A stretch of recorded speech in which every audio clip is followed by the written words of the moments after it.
Hello everyone. Thank you so much for your wonderful response to my book, Unravelling the Weave, Threads That Endure.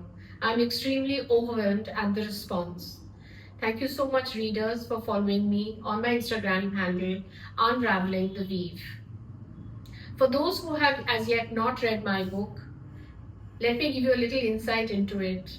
I will read a few lines from the book.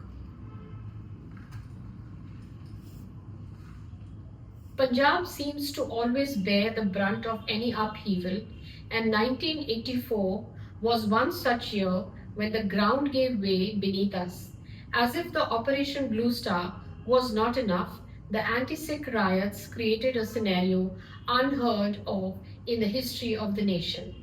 My father, mother, and I carried bricks to the roof of our second floor, stacking them into little piles that would serve as weapons if the mob came.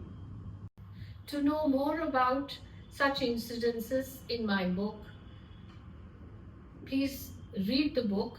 It's available on Amazon, and follow me on my Instagram handle, Unravelling the Weave.